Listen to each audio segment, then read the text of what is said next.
Karimnagar PMJ jewellery షాప్లో చోరీ కేసులో కీలక పరిణామం జరిగింది. Golden thief gang leader Subodh Singh ని కరీంనగర్ తీసుకొచ్చారు పోలీసులు.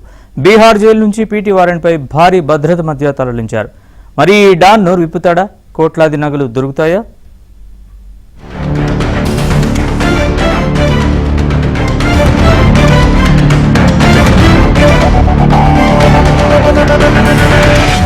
Karimnagar PMJ jewellery shop robbery కేసులో ప్రధాన సూత్రధారి గ్యాంగ్స్టర్ సుబోధ్ సింగ్ ను పోలీసులు కరీంనగర్ తీసుకొచ్చారు.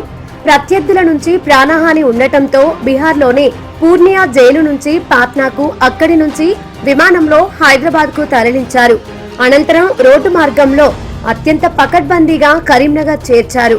ఈ అంతర్రాష్ట్ర ముఠా నాయకుడి విచారణతో కేసులో కీలక పురోగతి లభిస్తుందని పోలీసులు ఆశిస్తున్నారు. పోలీసుల విచారణలో సుబోధ్ సింగ్ నెట్వర్క్ చూసి అధికారులు సైతం షాక్ అవుతున్నారు. దేశవ్యాప్తంగా ఇప్పటి వరకు 400 కిలోల బంగారు ఆభరణాలను ఈ గోల్డెన్ థీఫ్ ముఠా దోచుకుంది. సుబోధ్ సింగ్ కింద సుమారు 100 మందికి పైగా దొంగలు పనిచేస్తున్నారు. విభిన్న ప్రాంతాలకు చెందిన వారిలో ఒకరికొకరు పరిచయం ఉండదు. పక్కా స్కెచ్తో ఈ నెట్వర్క్ ను అతను నడుపుతున్నాడు.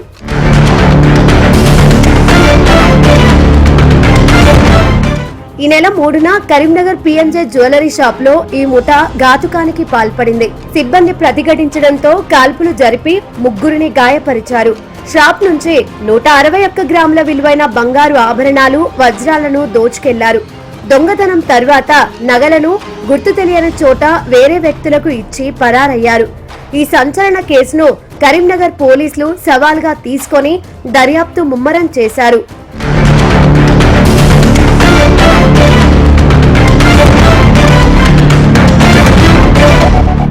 ఈ కేసులో ఇప్పటికే రఘునాథ్ కర్మాకర్ అలియాస్ జగిరా సింగ్, రవి అలియాస్ ప్రద్యున్మన్లతో పాటు సిమ్ కార్డులు ఇచ్చిన మెహతాబ్ ఖాన్ ను పోలీసులు అరెస్టు చేశారు.